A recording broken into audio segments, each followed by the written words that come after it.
Shalom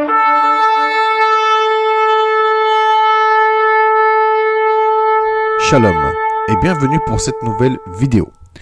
Aujourd'hui, je vais faire une vidéo qui, je pense, ne va pas plaire à énormément de personnes. Cette vidéo concerne l'Église. Alors, est-ce que Yeshua a voulu et a désiré construire une église en pierre? Eh bien, la réponse est non, puisque la véritable église du Christ n'est pas un bâtiment en pierre. Je sais que beaucoup de personnes seront offusquées d'entendre cela, mais je vous invite vivement à écouter jusqu'à la fin, c'est très important parce qu'il y a énormément d'informations qui permettent de vous prouver que Yeshua n'a pas voulu et n'a pas désiré construire des églises en pierre, tout simplement. Alors, pour cela, il y a un passage dans la Brit Hadasha, la Nouvelle Alliance, dans la Besorat Tova Arpi Matthaï, dans la Bonne Nouvelle, donc dans l'Évangile selon Matthieu, qui permettent de savoir si Yeshua ou non a désiré et a voulu construire une église de pierre et aussi une église publique. Eh bien, il faut aller dans Matthieu chapitre 6, versets 5 à 8, et vous verrez la réponse. Mais je vais vous lire ces passages. Et vous allez voir que Yeshua n'a pas désiré une église publique, il n'a pas désiré un lieu de culte public. Lorsque vous priez, ne soyez pas comme les hypocrites qui aiment à prier debout dans les synagogues et dans les coins de rue, pour être vus des hommes. Je vous le dis en vérité, ils reçoivent leur récompense. Mais quand tu pries, entre dans ta chambre, ferme ta porte, et prie ton Père qui est là dans le lieu secret, et ton Père qui voit dans le secret te le rendra. En priant, ne multipliez pas de vaines paroles comme les païens, qui s'imaginent qu'à force de paroles ils seront exaucés. Ne leur ressemblez pas, car votre Père sait de quoi vous avez besoin avant que vous le lui demandiez. Là, nous avons la preuve que Yeshua n'a pas désiré un lieu de culte, puisqu'il a dit, écoutez bien, ne soyez pas comme les hypocrites qui aiment à prier debout dans les synagogues et au coin de rue. Et donc les églises, qu'est-ce que c'est? Ce sont des lieux publics qui sont comme les synagogues ou comme les mosquées ou comme les temples bouddhistes hindous, c'est-à-dire des lieux de culte publics et qui sont au coin de rue. Yeshua n'a pas voulu un lieu de culte. Mais nous allons voir aussi dans cette vidéo pourquoi Yeshua n'a pas voulu aussi une église d'un bâtiment en pierre. Et vous allez voir que l'église, c'est autre chose. Donc, par ce passage, nous voyons que Yeshua est contre les lieux de culte et que nous voyons que Yeshua ne veut pas que nous prions dans les lieux de culte, ni au coin des rues. Et donc, il ne veut pas que nous prions dans des églises également. Les églises, comme je vous l'ai dit, c'est dans des lieux publics, à la vue de tous. Ce n'est pas dans le secret. Et c'est afin de se faire montrer aux yeux des hommes. Là, vous avez aussi une autre parole de Yeshua qu'il avait dit au verset 7. En priant, ne multipliez pas de vaines paroles comme les païens qui s'imaginent qu'à force de paroles, ils seront exaucés. Ça me fait rappeler, je l'ai déjà fait d'ailleurs cette vidéo, le chapelet. Le chapelet qui est d'origine indienne, qui vient d'Inde, qui a été créé par le jaïnisme, etc. Eh bien, qu'est-ce qu'ils font les chrétiens? Ils récitent 150 Notre Père, 150 Ave Maria, je vous salue Marie, et qui croient qu'ils seront exaucés à force de faire cela. Et vous voyez qu'ils répètent machinalement toujours la même chose, toujours la même chose. Eh bien non, Yeshua n'a jamais ordonné cela. Les chapelets dans les apparitions mariales ou les apparitions de Jésus, ce n'est pas des apparitions qui sont de là-haut. Parce que Yeshua a bien dit qu'il est contre les vaines paroles où vous multipliez les paroles qu'à force que vous soyez exaucés, et le chapelet est d'origine païenne et idolâtre. Yeshua ne va pas apparaître à des gens pour vous donner un objet païen et idolâtre. Mais bon, ça, ce n'est pas le sujet d'aujourd'hui. C'est pour vous dire aussi que tout ce que les églises font, Yeshua n'est pas pour, tout simplement. Alors, il faut savoir une chose, c'est que le mot « église » est apparu très tardivement, vraiment très tardivement. Le mot « église » n'existait pas au temps de Yeshua. À vrai dire, le mot « église » provient du grec qui est « ecclésia ». Le mot « ecclésia » est apparu au 2e siècle avant Jésus-Christ. Bon, ça, il n'y a pas de problème. Mais le mot « église » est apparu en 1050 après Jésus-Christ. Et oui, en 1050 après Jésus-Christ. Puis en 1140, le mot « église » désigne l'ensemble des fidèles d'une religion reconnaissant Jésus-Christ comme son fondateur. Donc, en 1050 après Jésus-Christ, le mot « église » désignait l'édifice, c'est-à-dire le bâtiment en pierre. Puis, comme je vous le dis, en 1140, le mot « église » désignait l'ensemble des fidèles d'une religion reconnaissant Jésus-Christ comme son fondateur. Sauf que Yeshua n'a pas créé le christianisme, puisque le christianisme est apparu à Antioche en Turquie, plusieurs années après la mort et résurrection de Yeshua, et c'est Paul de Tarse et Barnabas qui ont créé tout simplement la grande église ou l'église païenne des nations à Antioche en Turquie, donc en dehors d'Israël. C'est Paul et Barnabas qui ont inventé aussi le terme chrétien. Chrétien signifie petit Christ. Qui a inventé cela? C'est Paul. Et qu'est-ce que signifie Paul? Paulus signifie petit en latin. Paulus, qui est petit, a créé le terme chrétien qui est tout simplement petit Christ.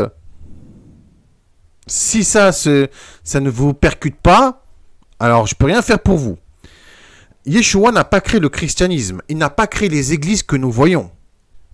Aussi, Yeshua n'a pas créé le Vatican.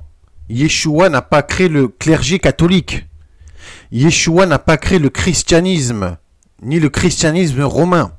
Tout cela provient de Paulus, avec sa grande église, l'église païenne des nations, qui était ensuite constituée de Romains, que les Romains se sont christianisés ensuite. N'oublions pas que Paul est parti à Rome. Il a prêché à Rome. Et comme par hasard, après ses prêches et sa venue à Rome, le Vatican est sorti de nulle part. Parce que c'est Paulus qui a créé le Vatican, etc. Yeshua n'a pas créé tout cela. Alors, vous allez me dire, oui, mais dans la Bible, il est écrit que Yeshua a dit à Pierre qu'il bâtira son église. Alors, je vais vous relire ce passage, nous allons en discuter.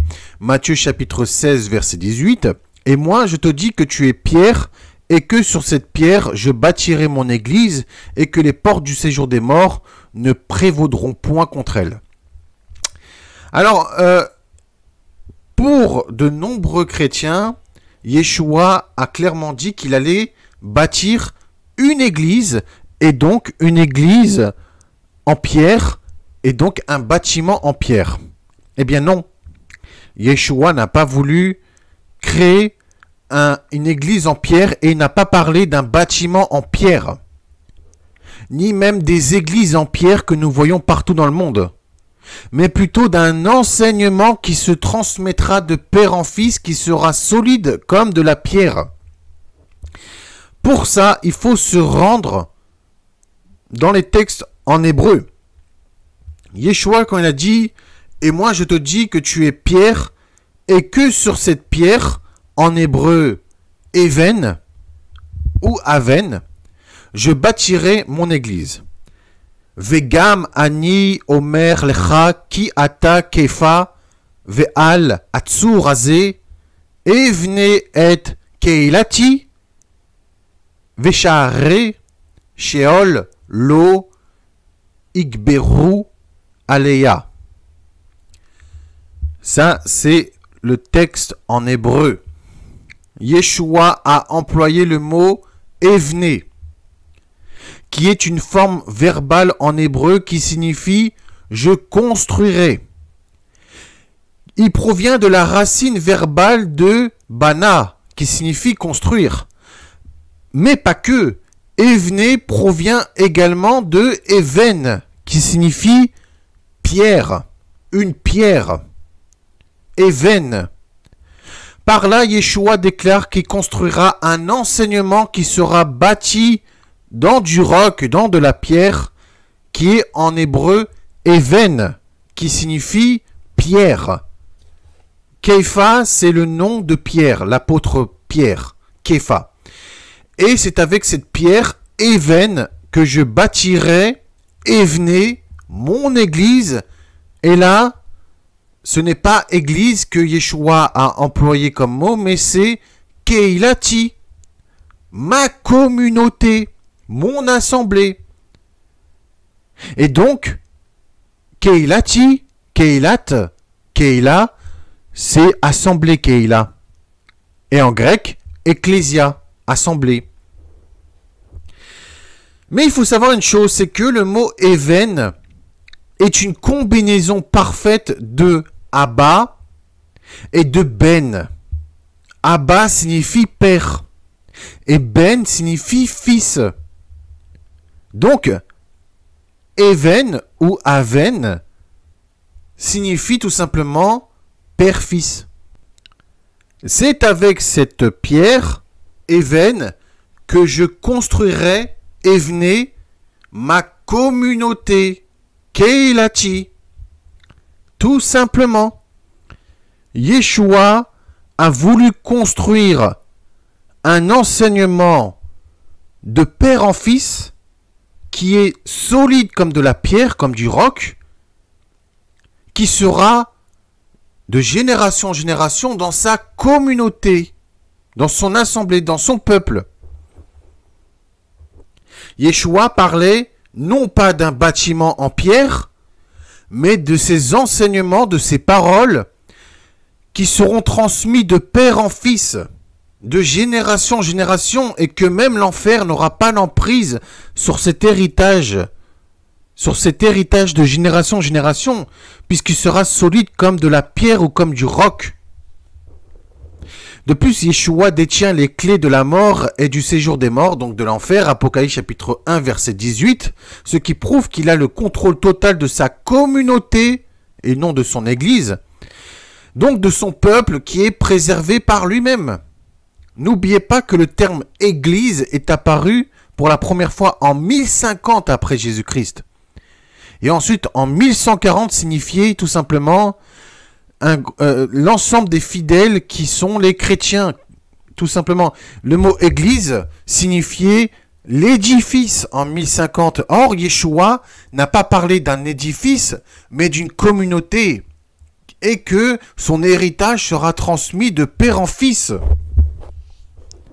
Ce qui est assez impressionnant, c'est que les paroles du Père sont les paroles du Fils. Jean chapitre 14 verset 10. Ne crois-tu pas que je suis dans le Père et que le Père est en moi? Les paroles que je vous dis, je ne les dis pas de moi-même, et le Père qui demeure en moi, c'est lui qui fait les œuvres. Yeshua a transmis les paroles du Père à travers lui qui est le Fils. Nous avons la combinaison de Even, qui est le mélange de Abba et de Ben. Ce qui veut dire que Yeshua a transmis les paroles du Père à travers lui, qui est le Fils de Dieu. Pour son peuple, il y a donc une transmission d'un héritage de Père Abba en Fils Ben, Aven, de génération en génération, à travers Pierre, l'apôtre Pierre, qui est représenté par la pierre Aven, et ensuite par les disciples et les véritables croyants et croyantes en Dieu et en Yeshua qui observent les alliances, les lois et les commandements de Dieu. Tout simplement. De plus, le mot « mon Église » est faux. Parce que, comme je vous l'ai dit, en mi-50, le terme église est apparu pour désigner non pas une communauté, mais un édifice.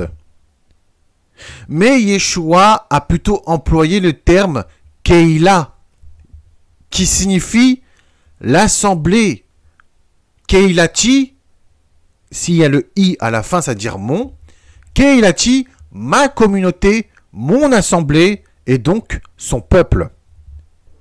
Donc on est loin d'une église en pierre qui est un édifice, que nous retrouvons dans le monde entier, puisque Yeshua a dit que dans sa communauté, ses enseignements seront construits, évenés, qui a la même racine que even, dans du roc ou dans de la pierre solide, donc even, et se transmettront de père en fils, even. Donc de génération en génération, et nous retrouvons encore le mot even. Comme pour aven ou even, le verbe évener peut également avoir une signification symbolique. Construire quelque chose peut représenter la création de quelque chose de nouveau ou le début d'une nouvelle phase de la vie. Nous sommes encore très loin des bâtiments en pierre, donc des édifices. Ce qui représente une nouvelle vie à travers la nouvelle alliance en Yeshua, mais il n'en est en aucun cas question d'un bâtiment de pierre ou d'un édifice. Dans la spiritualité juive la plus pure, déposer une pierre dans un endroit ou même dans une pierre tombale est un symbole de l'éternité, et surtout de l'éternité de l'âme. C'est également une façon de perpétuer la mémoire d'un événement, d'une histoire ou d'un maître. N'oubliez pas les ancêtres, Abraham, Isaac, Jacob, partout où ils sont allés, quand l'Éternel leur est apparu en songe, ils ont créé des autels en pierre dans les endroits où l'Éternel leur est apparu, afin de marquer l'événement.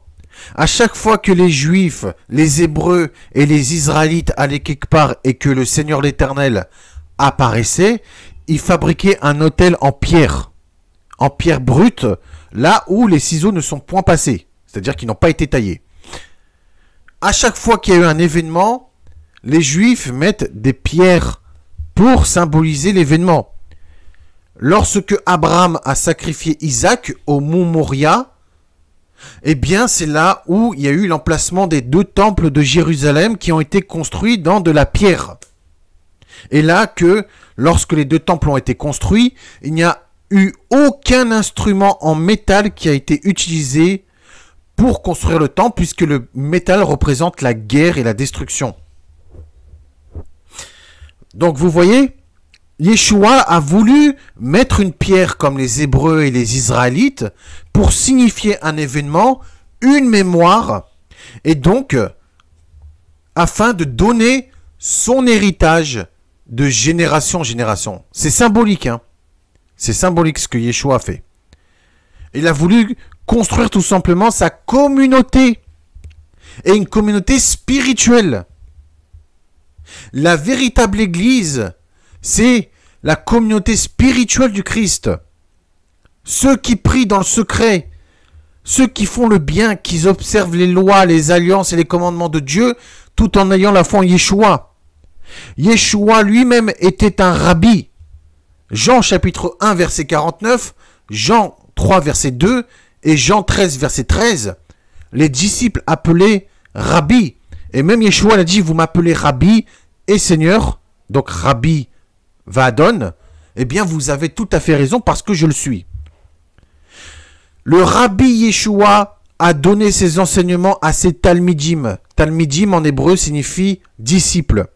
Afin que ces disciples, ces talmidim, transmettent ses enseignements de génération en génération, un enseignement solide, bâti dans de la pierre ou dans du roc, donc aven. C'est ce qu'ont fait les Juifs de toute génération. Ils ont transmis leur savoir à leurs élèves de génération en génération. Quand il y avait un tzaddik ou des tzaddikim qu'ils enseignaient à leurs élèves, il y a eu une transmission. Tout simplement. C'est une transmission de génération en génération. Il n'est pas question d'un édifice, d'un bâtiment en pierre. N'oublions pas que Yeshua suivait les coutumes du peuple juif et avait ses propres coutumes. Marc chapitre 10, verset 1, Luc chapitre 2, verset 42, etc. Il a transmis ses coutumes à ses disciples, afin que ses disciples le fassent de génération en génération. Yeshua n'a pas voulu construire des bâtiments en pierre, mais plutôt il a voulu bâtir un enseignement qui est tout simplement la Brit Hadasha, la nouvelle alliance, la Besola Tova, la bonne nouvelle, un enseignement solide, une bonne nouvelle solide, comme de la pierre, Aven ou Even, qui se transmettra de génération en génération, donc de père en fils, à travers sa communauté Keila ou son peuple. Aven, Abba Ben, qu'il a construit Evné pour construire sa communauté Keila de génération en génération. Comme un père continue d'exister à travers son fils, par les valeurs qu'il lui a transmises, son fils transmettra à son tour à ses propres fils, etc., etc., etc. Lorsque l'Éternel a transmis les alliances, les lois et les commandements, il a dit ce sont des alliances, des lois et des commandements qui sont éternels, de génération en génération. Shabbat est une alliance perpétuelle, un héritage de génération en génération. La circoncision également. Toutes les fêtes de l'Éternel, toutes les mitzvot, tout ce que l'Éternel a ordonné, ce sont des alliances éternelles de génération en génération, et que même l'étranger et l'indigène qui est parmi nous doivent observer les alliances, les lois et commandements du Père. Tout simplement. Yeshua a voulu que son peuple garde les lois, les alliances et les commandements du Père, tout en ayant la foi en lui, et il a voulu que sa communauté observe la Torah, les mitzvot, les britot, les alliances, tout en gardant la Besola Tova, la bonne nouvelle, dans la Brit Hadasha. Il y a une continuité et non une fin. Yeshua n'a jamais dit ce sera l'Ancien Testament, l'ancienne alliance. Non, Yeshua a continué les premières alliances à travers la nouvelle. Il y a une continuité et non une fin.